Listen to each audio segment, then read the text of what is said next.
नमस्कार मित्रांनो, आपण पार्टनरशिप फायनल अकाउंटचा पुढचा प्रॉब्लेम बघणार आहोत. सुरुवातीला आपण ट्रायल बॅलन्स बघूया, त्यातल्या आयटम्सला कोणकोणते इफेक्ट देतात ते. त्याच्यानंतर बघूयात ॲडजस्टमेंट्स आणि त्यांचे इफेक्ट, आणि मग प्रॉब्लेम सॉल्व्ह करूया. Following is the trial balance of Amar, Akbar and Anthony as on 31st December 2016. Particulars, debit, credit अशा फॉर्मॅटमध्ये आहे. Drawings and capital Amar, Akbar, Anthony. सगळ्यांना आपल्याला माहिती आहे ड्रॉइंग्ज असतील त्या पार्टनर्स कॅपिटल अकाउंटच्या डेबिटला येतात, आणि कॅपिटल असेल ते पार्टनर्स कॅपिटल अकाउंटच्या क्रेडिटला येतं. त्याच्यानंतर आहे बिल्डिंग, फर्निचर, दोन्ही आयटम बॅलन्स शीटच्या असेटला येतील. त्याच्यानंतर debtors balance sheet asset, creditors balance शीटच्या लायबिलिटी साईडला, cash balance sheet asset, bills payable balance शीटच्या कुठे येईल, लायबिलिटी साईडला, bank loan at the rate of 5% taken on 1/7/2016. Bank लोनचा इफेक्ट लायबिलिटीला येईल. तारीख दिलेली आहे, रेट दिलेला आहे, म्हणजे काही ना काही इंटरेस्ट असणार. त्याचा योग्य तो इफेक्ट आपल्याला द्यायला लागेल. ज्यावेळी आपण प्रॉब्लेम सॉल्व्ह करू त्यावेळी तो बघूयात. Bank balance asset, stock on 1 जानेवारी 2016. आपला 31 डिसेंबरचा ट्रायल बॅलन्स आहे, म्हणजे 1 जानेवारीचा हा आपला ओपनिंग स्टॉक आहे, ट्रेडिंग अकाउंटच्या डेबिटला येईल. त्याच्यानंतर पुढचं जे आहे ते म्हणजे परचेसेस. नक्कीच तुम्हाला सगळ्यांना माहीत आहे ट्रेडिंग डेबिट. वेजेस, कॅरेज दोन्ही आयटम ट्रेडिंग डेबिट. सेल्स ट्रेडिंगच्या क्रेडिटला. ऑफिस अँड ॲडमिनिस्ट्रेटिव्ह एक्सपेन्सेस आपल्या सगळ्यांना माहिती आहे कुठे येतील, प्रॉफिट लॉस अकाउंटच्या डेबिटला. Selling distribution expense profit loss अकाउंटच्या डेबिटला. Rent, rate, taxes profit and loss अकाउंटच्या डेबिटला. इन्शुरन्स प्रॉफिट अँड लॉस अकाउंटच्या डेबिटला. त्याच्यानंतर आहेत आउटस्टँडिंग एक्सपेन्सेस. आपल्या सगळ्यांना माहिती आहे की हा लायबिलिटी साईडचा आयटम आहे, त्यामुळे बॅलन्स शीटच्या लायबिलिटीला याचा इफेक्ट येईल. याच्यानंतर जेव्हा आपण ॲडजस्टमेंटबद्दल बोलू तेव्हा एक गोष्ट आपल्या लक्षात येते की पहिली ॲडजस्टमेंट आहे on July 2016 Akbar has been admitted. जुलै 2016ला अकबर ॲडमिट झालेला आहे. त्यामुळं जानेवारीपासून जूनपर्यंतचा एक पिरियड असणार आहे, आणि जुलैपासून डिसेंबरपर्यंतचा दुसरा पिरियड असणार आहे. त्यामुळे वर्किंग नोट करत असताना एक गोष्ट लक्षात घ्या की 2 पिरियड असणार आहेत आपले, प्री आणि पोस्ट. अकबर हा आपला नवीन पार्टनर आलेला आहे, तो आलाय जुलै 2016ला. याचाच अर्थ 1 जुलै 2016ला. त्यामुळं 1 जानेवारी टू 30th जून हा प्री पिरियड आहे, आणि 1 जुलै टू 31 डिसेंबर हा पोस्ट पिरियड आहे. जानेवारी टू जून म्हणजे 6 months, आणि हा पण असणार आहे जुलै टू डिसेंबर म्हणजे 6 months. त्यामुळे जे एक्सपेन्स असतील, जे पण आयटम्स आपण वाटणार असू ते 6 म्हणजे एकाच एक रेशोत आपल्याला इक्वली वाटावे लागणार आहेत. हे पक्क लक्षात ठेवा. त्याच्यानंतर he brought in ₹1 lakh for capital for which entry has been passed in the books, and 40,000 at share of goodwill for which the entry yet to be passed. त्याने 1 लाख रुपये कॅपिटल आणले आणि 40,000 रुपये गुडविल आणले. आता 1 लाख कॅपिटलची एंट्री ऑलरेडी पास केली, म्हणजे थोडक्यात ट्रायल बॅलन्सला ते आलेलं आहे. तुम्हाला दिसत असेल बघा अकबरचं कॅपिटल. त्यामुळे त्याचा काय आपल्याला वेगळा इफेक्ट द्यायचा नाही आहे. त्याच्या कॅपिटलच्या क्रेडिटला आलं की संपला विषय. पण हे जे गुडविल आहे 40,000, त्याची एंट्री मात्र आपल्याला काय करावी लागणार आहे, पास करावी लागणार आहे. कशी एंट्री पास करावी लागणार आहे? तर अकबरनं गुडविल आणलंय 40,000 रुपयाचं, त्याचे इफेक्ट आपल्याला द्यावे लागणार आहेत. गुडविल आलं म्हणजे पैसा आला, सो कॅशमध्ये ते ॲड होईल. आणि दुसरा इफेक्ट देत असताना ओल्ड पार्टनरला तुम्हाला माहिती आहे आपण सॅक्रिफाईस रेशोमध्ये गुडविल काय करत असतो? वाटत असतो. तर ती ॲडजस्टमेंट करावी लागेल. ज्यावेळी आपण ॲडजस्टमेंट्स घेऊ तेव्हा ती ॲडजस्टमेंट आपण करू. त्याच्यानंतर दुसरी ॲडजस्टमेंट आहे बिफोर ॲडमिशन अमर अकबर अँथनी याच्यापैकी आपल्याकडे होते फक्त अमर आणि अँथनी, त्यांचा रेशो होता 4:1 आणि आफ्टर ॲडमिशन अमर अकबर अँथनी झाले, त्यांचा आहे 3:2. हा ओल्ड रेशो आणि न्यू रेशो दोन्ही आपल्याला कामाला येतील. प्रॉफिट शेअरिंग रेशो म्हणून पण येतील आणि सॅक्रिफाईस रेशो काढताना पण येतील. बरोबर. त्याच्यानंतर जी सगळ्यात महत्त्वाची तिसरी ॲडजस्टमेंट डिप्रिसिएशन, आपली नेहमीची ॲडजस्टमेंट 10% बिल्डिंगवर आणि फर्निचरवर दोन्ही आयटमना मार्क करून घ्या. बिल्डिंगला आणि फर्निचरला त्या आयटममधून आपण ते लेस करणार आणि प्रॉफिट अँड लॉस अकाउंटच्या डेबिटला येईल. त्याच्यानंतर provision for doubtful debts on debtors, डेटरवरती आपल्याला 10% कॅल्क्युलेट करायचं आहे. तुम्हाला माहिती आहे बॅलन्स शीटच्या असेटला डेटरमधून ते मायनस होईल आणि प्रॉफिट अँड लॉस अकाउंटच्या डेबिटला येईल. त्याच्यानंतर 10% इंटरेस्ट ऑन कॅपिटल, पार्टनर्स कॅपिटलमध्ये अकाउंटमध्ये याचा पहिला इफेक्ट येईल. कॅपिटलवर आपल्याला 10% इंटरेस्ट काढायचं आहे. पार्टनर्स कॅपिटल अकाउंटच्या क्रेडिटला ते घ्यायचं आहे त्या पार्टनरच्या अकाउंटला.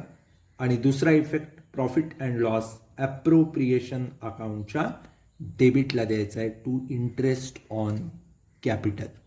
त्याच्यानंतर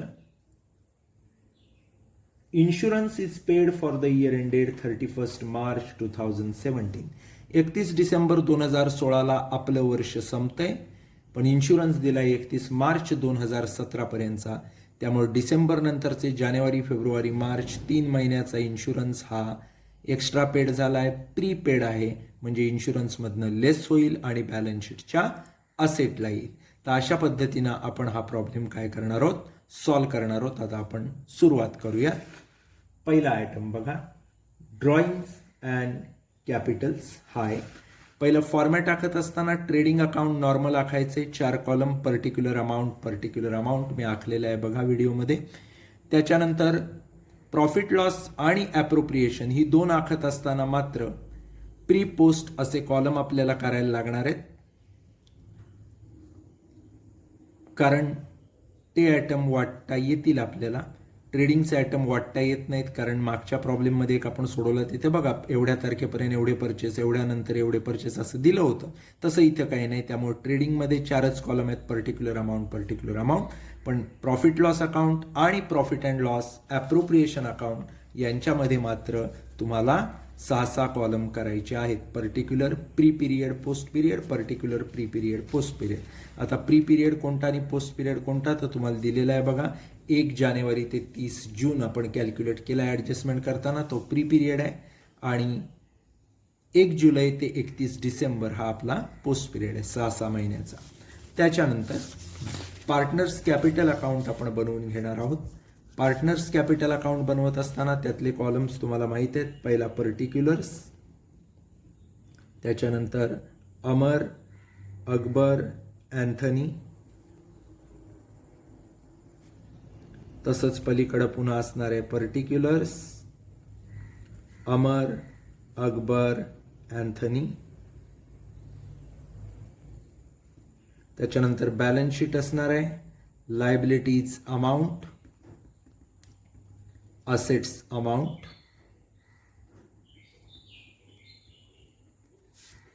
अशा पद्धतीत तुमची एकूण 4 अकाउंट आणि 1 स्टेटमेंट तयार झाली असतील. बॅलन्स शीट हे स्टेटमेंट असतं आणि बाकी सगळे आपले अकाउंट्स असतात. आता आपण ॲक्च्युअलमध्ये पहिला आयटम घेऊ, drawings and capital Amar, Akbar, Anthony.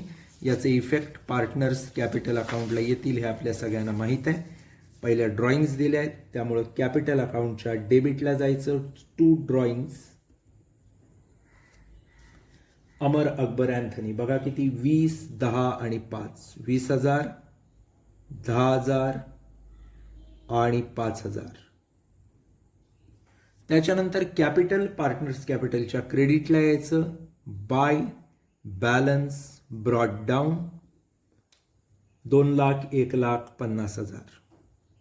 जसं दिलेलं आहे ट्रायल बॅलन्सला तसं सेम घ्यायचं. ओके. ड्रॉइंग्स अँड कॅपिटल हा आपला पहिला आयटम झाला. बिल्डिंग कुठे येणार? बॅलन्स शीटच्या असेटला. कॅश बँक त्या 1-2 ओळी सोडायच्या असतात, तुम्हाला सगळ्यांना माहीत आहे. बिल्डिंग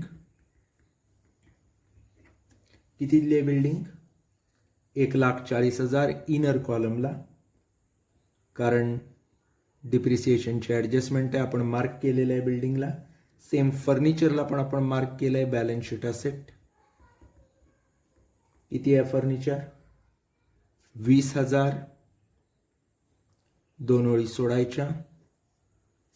त्याच्यानंतर पुढचा जो आयटम आहे आपला तो असणार आहे डेटर्स 2,40,000 बॅलन्स शीट असेटला, इनर कॉलमला, कारण आपण मार्किंग केलेलं आहे. त्याला पण 2 ओळी सोडायच्या आहेत कारण एक ॲडजस्टमेंट आहे त्याच्यावरती. त्याच्यानंतर क्रेडिटर्स लायबिलिटीला पण तुम्हाला माहिती आहे कॅपिटलसाठी 4 ओळी सोडून मग क्रेडिटर्स. किती आहे क्रेडिटर्सची अमाऊंट बघा? 3,00,000 आहे. याच्यावर काय? सॉरी 2,80,000 आहे. याच्यावर काय ॲडजस्टमेंट नाही आहे, त्यामुळे डायरेक्ट आउटरला. त्याच्यानंतर बिल्स कॅश दिलेली आहे बघा 3,00,000. आता कॅशवर ॲडजस्टमेंट आहे जरी नाही म्हटलं आपण तरी, कारण गुडविल कॅशमध्ये आलेलं आहे, त्यामुळं इनर कॉलमला लिहून आपल्याला ओळ सोडावी लागणार आहे कॅशसाठी. पहिलाच आयटम कॅश, अमाऊंट आहे आपली 3,00,000. इनर कॉलमला बॅलन्स शीट असेटला 2 ओळी खाली सोडून द्यायच्या.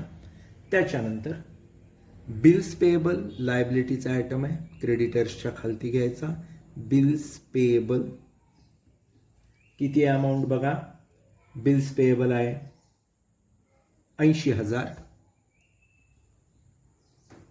पुढचा आयटम बँक लोन 2,00,000 लायबिलिटीलाच. बँक लोन अमाऊंट आहे 2,00,000 इनर कॉलमला. आता इंटरेस्टचा काय प्रकार आहे बघा? बँक लोन घेतलंय 1,716ला आणि 5% त्याच्यावर काय इंटरेस्ट कॅल्क्युलेट करायचे. आपण येऊया वर्किंग नोटच्या भागात. पहिला आपण प्री पोस्टचं करून बघितलं, त्याच्यानंतर दुसरा भाग आपण बघणार आहोत interest on bank loan. Bank loan घेतलंय कधी? 1 जुलै 2016ला. बँक लोन आहे आपलं 2,00,000 रुपये. व्याज किती आहे? तर रेट तुम्हाला दिलाय 5%, 500 गुणिले 1,716ला घेतलंय म्हणजे जुलै, ऑगस्ट, सप्टेंबर, ऑक्टोबर, नोव्हेंबर, डिसेंबर 6 महिने वर्षातलं बँक लोन आपल्याकडे आहे. सो 2,00,000वर 5%नं 6 महिन्याचं किती इंटरेस्ट येतं कॅल्क्युलेट करा. 2,00,000वर 5%नं येतं 10,000, त्याच्या निम्म म्हणजे 5,000. कॅल्सीवर कॅल्क्युलेट करून घ्या. So interest on bank loan आपलं आलं किती? 5,000. जसंच्या तसं आपण घेणार. ॲड इंटरेस्ट लायबिलिटी साईडला.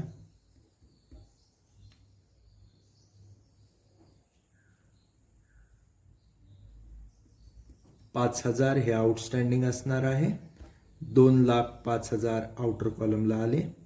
आता हे जे इंटरेस्ट आहे या इंटरेस्टचा दुसरा इफेक्ट आपल्याला द्यावा लागणार आहे 5,000चा.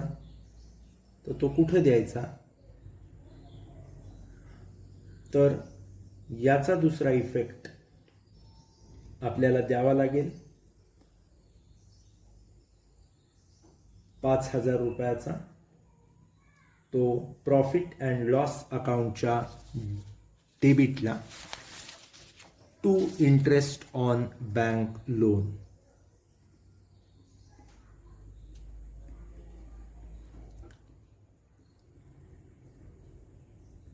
आता हे 1/7 नंतरचं आहे, म्हणजेच पोस्ट पिरियडला हे 5,000 रुपये येणार, प्री पिरियडला डॅश.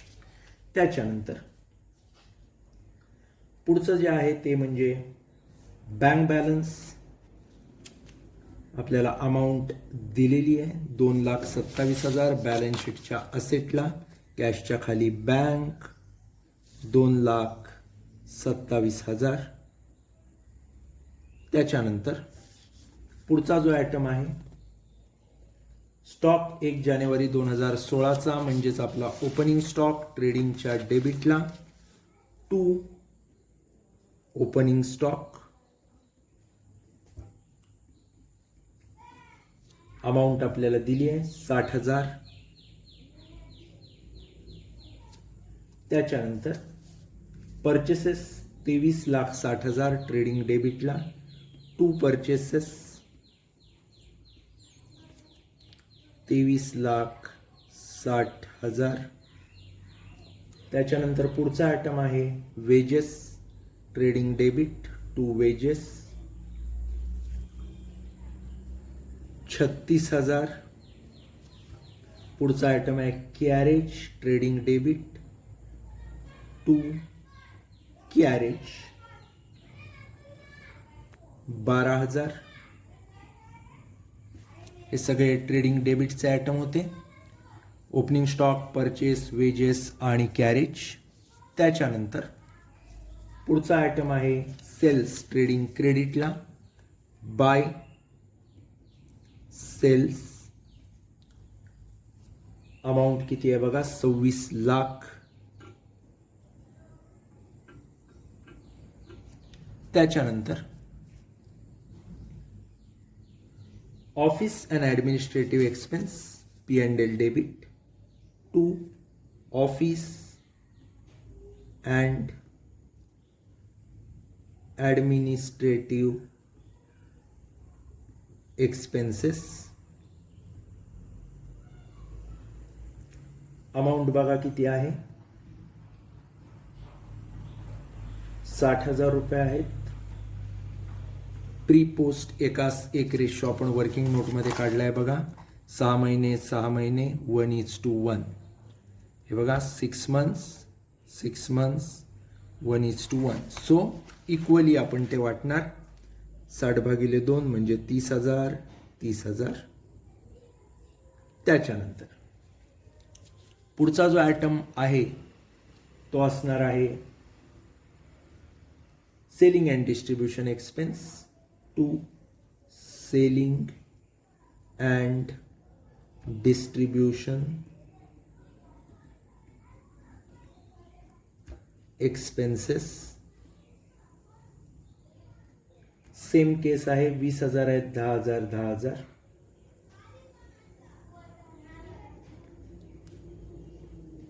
त्याच्यानंतर पुढचे आहेत rent rate taxes to rent rate taxes. हे 40,000 आहेत. सो 20,000 20,000. त्याच्यानंतर हे सगळे P&Lचे आयटम आपले सुरू आहेत. इन्शुरन्स 30,000 आहे इनर कॉलमला.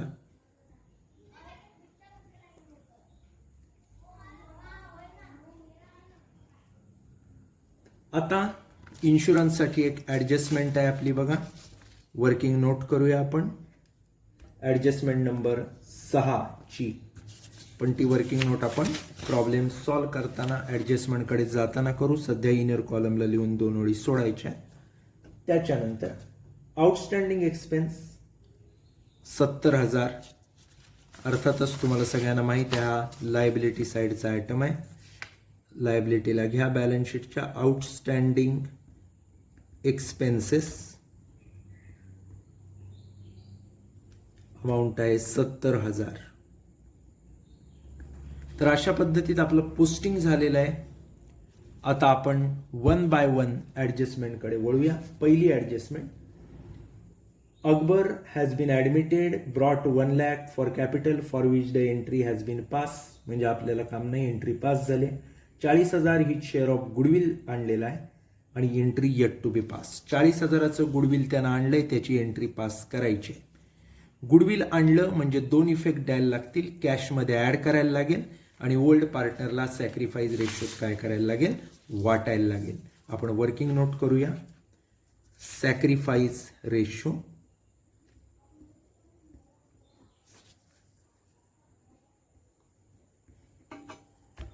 बघा, अमर, अकबर, अँथनी,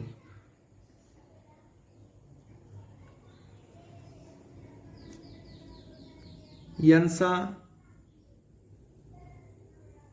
न्यू रेशो जर आपण बघितला तर तो आहे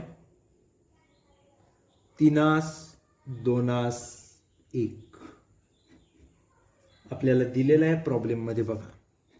आणि अमर आणि अँथोनी हे दोघे असतानाचा त्यांचा ओल्ड रेशो तो पण आपल्याला दिलेला आहे बघा, 4:1. आपल्याला आता काय काढायचं आहे, सॅक्रिफाईस रेशो. आपला फॉर्म्युला लिहायचा, सॅक्रिफाईस रेशो बरोबर old ratio minus new ratio.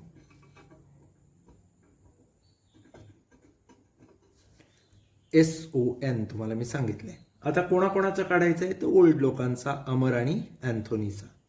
अमर, अँथोनी. अमरचा काढूया. ओल्ड रेशो काय आहे अमरचा, तर 4:1 म्हणजे 4/5 मायनस अँथोनीचा 4:1 म्हणजेच 1/5. लक्षात, 4:1 होता म्हणून 4/5 आणि 1/5. न्यू रेशो बघा, अमरचा आहे 3 2 5 1 6 3/6. अँथोनीचा बघा, अँथोनीचं शेवटला नाव आहे 1 आहे तिथं, 1/6. कॅल्क्युलेट करायचं, 4×3 = 12, 6×5 = 30. अँथोनीचं बघा, 1 असं कराल का, नाही, कारण छेद वेगळा आहे त्यामुळं वेगळी पद्धत आहे, मी सांगतो. 6×4 = 24, क्रॉस मल्टिप्लिकेशन, 5×3 = 15, छेदात 30, 5×5 = 30. तसंच अँथोनीचं 6×1 = 6 वजा 5×1 = 5, छेदात 5×5 = 30. म्हणजेच आला किती, 9/30 आणि 1/30. म्हणजे सॅक्रिफाईस रेशो आला आपला 9:1. Sacrifice ratio. तर लक्षात घ्या एक गोष्ट, जर छेद समान असता 5-5 किंवा 6-6, तर मी पहिल्यांदा जे तुम्हाला सांगितलं तसं डायरेक्ट अंशातनं ची आपण वजाबाकी केली असती आणि छेद तोच ठेवला असता. पण इथं छेद वेगळा आहे, एकाचा 5 आहे, एकाचा 6 आहे. त्यामुळे आपल्याला काय करावं लागतं, क्रॉस मल्टिप्लिकेशन. पहिल्याचा अंश दुसऱ्याचा छेद वजा दुसऱ्याचा अंश पहिल्याचा छेद आणि खाली छेदांचा गुणाकार छेदात. 4×24 अमरचं बघा, 4×24 वजा 5×3 = 15, छेदात 5×3 = 30. अँथनीचं बघा, 6×1 = 6 वजा 5×1 = 5, छेदात 5×3 = 30. सो इकडे अंश येतो 24 वजा 15 म्हणजे 9, इकडे येतो 6 वजा 5 म्हणजे 1, छेद समान होतो. त्यामुळे 9:1 हा आपला काय आला, सॅक्रिफाईस रेशो. त्यामुळे जेव्हा आपण हे कॅल्क्युलेशन वाटू तेव्हा ते कशात वाटायचे, 9:1 मध्ये सॅक्रिफाईस रेशो. बॅलन्स शीटला चला. बॅलन्स शीटला आपण आल्यानंतर एक गोष्ट तुमच्या लक्षात येईल की पहिला इफेक्ट याचा घ्यायचा आहे, गुडविल आणलं ते कॅशमध्ये ॲड करायचंय. ॲड अकबर्स गुडविल,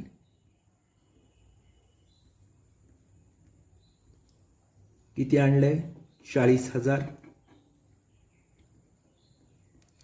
आणि आता ते आपल्याला कोणत्या रेशोत वाटायचे? नवास 1 मध्ये अमर आणि अँथोनीला बाय गुडविल 40 गुणिले 9/10 म्हणजे 9 चोक 36 आणि 40 गुणिले 1/10 म्हणजे 4. अशा पद्धतीत नवास 1 रेशोत सॅक्रिफाईस रेशोत आपण ते काय केलेलं आहे? अमर आणि अँथोनीला वाटलेलं आहे. त्याच्यानंतर आपण पुढची ॲडजस्टमेंट बघणार. तिसरी ॲडजस्टमेंट डिप्रिसिएशन आहे. बिल्डिंग आणि फर्निचरवर 10% पहिले बिल्डिंगवर काढू. Less depreciation at the rate of 10%. 1,40,000 वर 10%, सो 14,000. आउटरला येईल 1,26,000. फर्निचरवर पण सेम काढायचं आहे 10% less depreciation at the rate of 10%. 20,000 वर 10% 2,000, सो येईल आउटरला 18,000. आता हे डिप्रिसिएशन आपण घेणार प्रॉफिट अँड लॉस अकाउंटच्या डेबिटला. घ्या प्रॉफिट लॉस डेबिट साईडला. टू डिप्रिसिएशन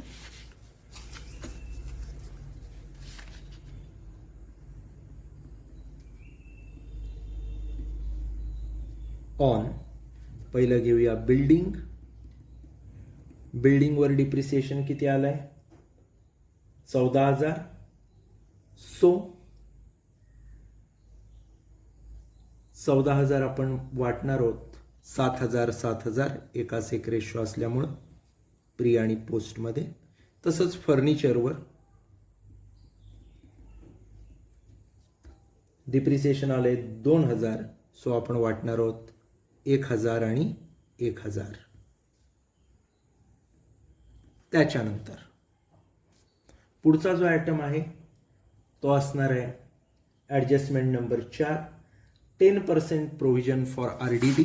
डेटरमधनं लेस करणार आणि P&Lच्या डेबिटला. डेटर आहेत आपले 2,40,000 लेस RDD at the rate of 10%. 2,40,000 वर 10%, सो 24,000.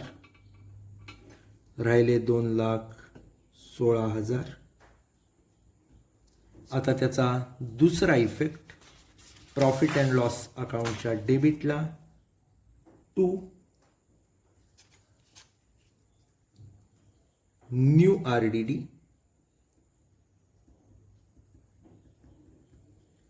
आपण RDD काढले 24,000 डेटर्सवरती. आता ही 24,000ची जी RDD आहे रिझर्व फॉर डाऊटफुल डेप्ट, हा आपल्याला कुठं घ्यायचा हा एक मोठा प्रश्न तुम्हाला पडलेला असेल. तर अगदी सोपं आहे. जी तुम्ही घेतलेली आहे RDD ती तुम्हाला डिव्हाइड करावी लागेल. 24,000 आहेत, सो 12,000 12,000. त्याच्यानंतर पुढचं जे आपण काम करणार आहोत ते अगदी सोपं आहे. पुढची ॲडजस्टमेंट नंबर 6 बघणार आहोत, 5 बघणार आहोत. Interest on capital 10%. पार्टनर्स कॅपिटलवर 10% आपल्याला इंटरेस्ट काढायचं आहे. Bye interest on capital partners कॅपिटलच्या क्रेडिटला. आता 10% इंटरेस्ट 2,00,000 वर 10%, 20,000. 1,00,000 आहेत अकबरचे, त्याच्यावर 10% येईल, पण 6 महिन्याचं येईल. याचं कारण एवढंच की तो जुलैमध्ये आलेला आहे. सो 1,00,000 गुणिले 10/100 गुणिले 6/12 कारण 6 महिन्याचं आहे. सो त्याचं जे इंटरेस्ट येईल ते फक्त 5,000 येईल. कॅल्क्युलेट करून बघा. 1,00,000 गुणिले 10/100 गुणिले 6/12. अँथनीचं 50,000 वर 10%, 5,000 येईल. आता याचा दुसरा इफेक्ट आपण देणार प्रॉफिट अँड लॉस अप्रोप्रिएशन अकाउंटच्या डेबिटला to interest on capital.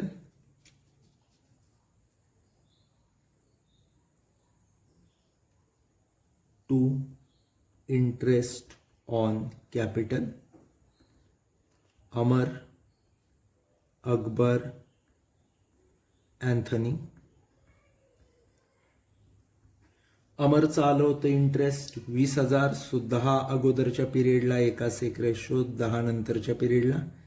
Akbar मात्र जुलैला आलाय त्यामुळे त्याचे सगळे 5,000 नंतरच्या पिरियडला.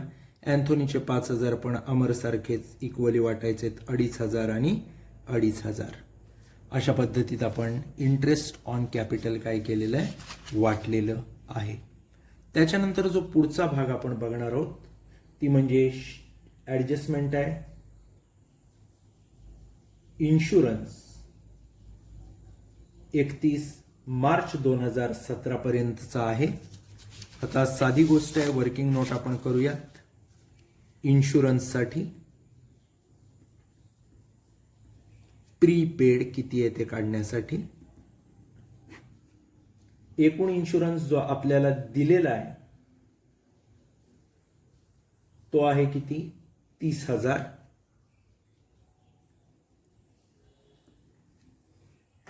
आता या 30,000 इन्शुरन्स जो दिलेला आहे तो इयर एंडेड 31 मार्च 2017चा आहे.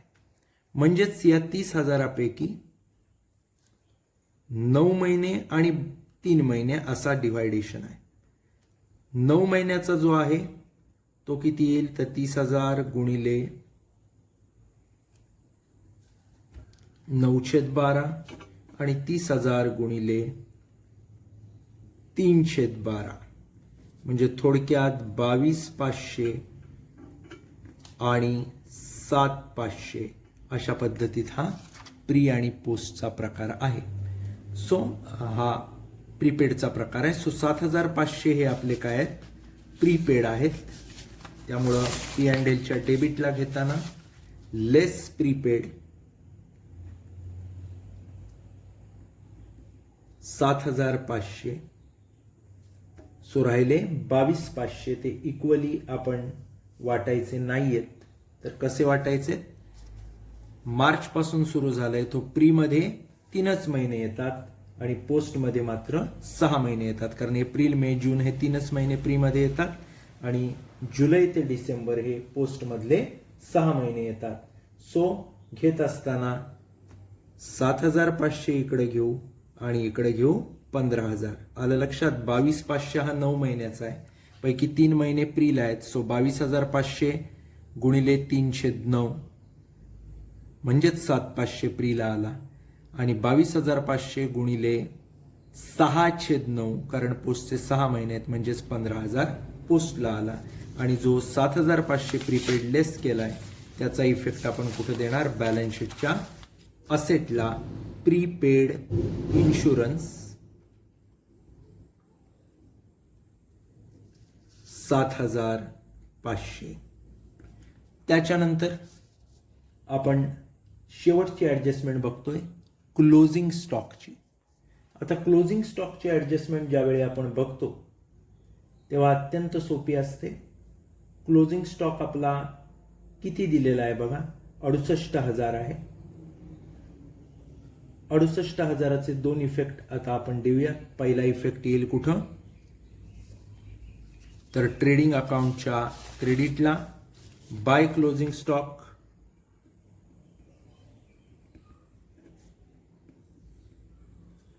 68,000 आणि पी अँड एल अकाउंटच्या बॅलन्स शीटच्या असेटला दुसरा इफेक्ट आपण देणार क्लोजिंग स्टॉक 68,000. अशा पद्धतीत आपण हा प्रॉब्लेम सॉल्व केलेला आहे. आता आपण टॅली करूया. पहिलं ट्रेडिंग अकाउंट बघा. ट्रेडिंगच्या डेबिटला बघा 60,000, 23,60,000, 36,000, 12,000. क्रेडिटला 26,00,000 आणि 68,000. सो टॅली करा. क्रेडिटची टोटल घ्या 26,68,000, 26,68,000 त्यातून आता डेबिटचा ग्रॉस प्रॉफिट कॅल्क्युलेट करा. To gross profit carried down 23,60,000, 24,20,000, 24,46,56, 66,268. So gross profit माझ्या मते 2,00,000 येतो. 24,68,000 टोटल आल्यामुळं 2,00,000 हा तुमचा ग्रॉस प्रॉफिट आला. हा घेणार आपण प्रॉफिट अँड लॉसच्या क्रेडिटला. By gross profit brought down 1,00,000, 1,00,000. आता पहिला आपण प्री पिरियडचं बघू. डेबिटचे आयटमचे टोटल करा. 30 नि 10, 40 नि 20, 60 नि 7, 500, 67, 500 नि 7, 74, 500, 74, 500 आणि एक 75, 500, 75, 500 नि 12, 87, 500. सो 87,500 एवढी टोटल येते. सो 12,500 हा तुमचा काय येईल, नेट प्रॉफिट येईल. तसंच पोस्टचं बघा. 30 नि 5, 35, 45, 55, 65, 75 नि 5, 80, 80 नि 7, 87 नि 1, 88 आणि 12, 100. सो इथं 1,00,000 असते, 1,00,000 नील. टोटल घ्या 1,00,000, 1,00,000.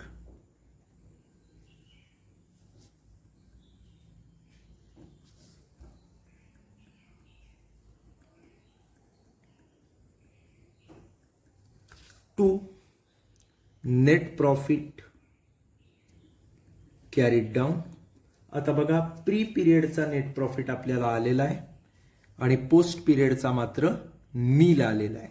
त्यामुळं आपण काय करणार, बाय ॲप्रोप्रिएशन अकाउंटच्या क्रेडिटला बाय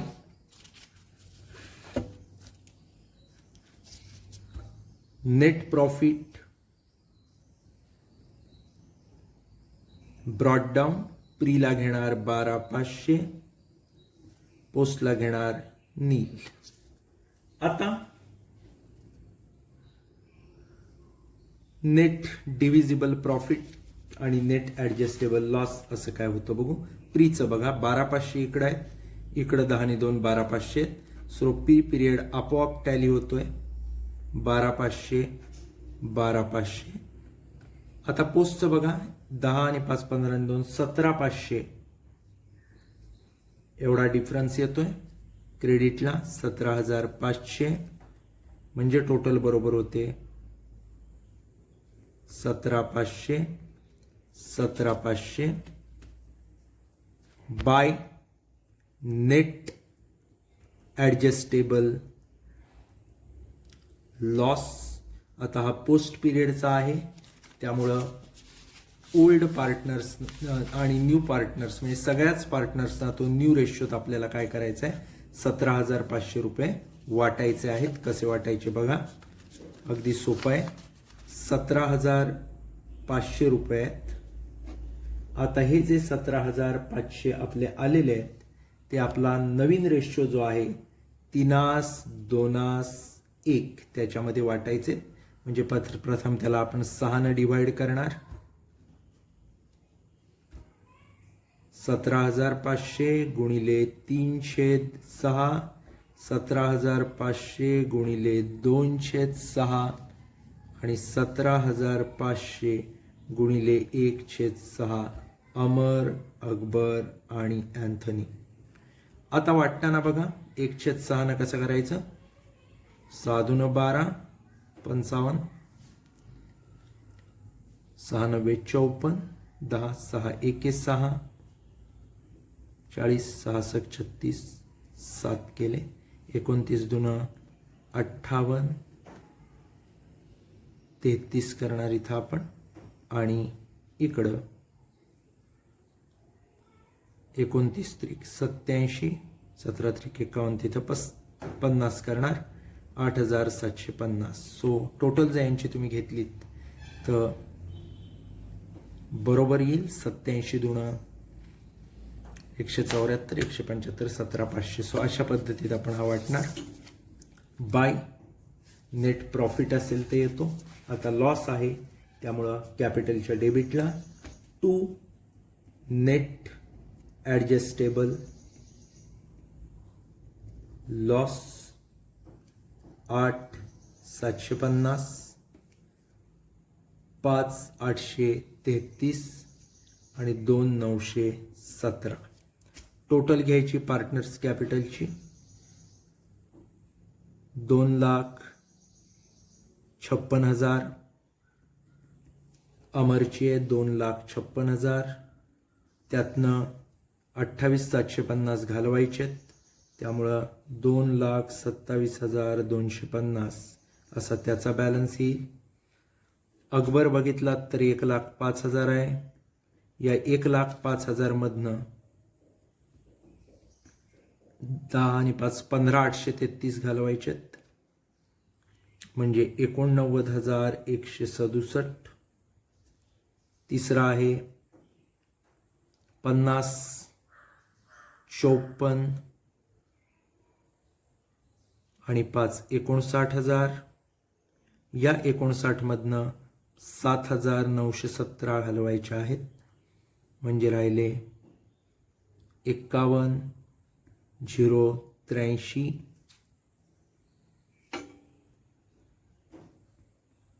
जे आले त्याला म्हणायचं टू बॅलन्स कॅरीड डाऊन. आता हा जो बॅलन्स आलेला आहे तिघांचा, हा बॅलन्स आपण घेणार बॅलन्स शीटच्या असेटला, लायबिलिटीला. कॅपिटल्स अमर, अकबर, अँथनी 2,27,250, 89,167 आणि 51,083. अशा पद्धतीत आपले आकडे आले. असेट साइड आपण टॅली करतोय. 3,40,000, 3 आणि 2 5, 3,40,000 आहेत बघा आपल्याकडं. त्याच्यानंतर 2,27,000 आहेत, 1,26,000 आहेत,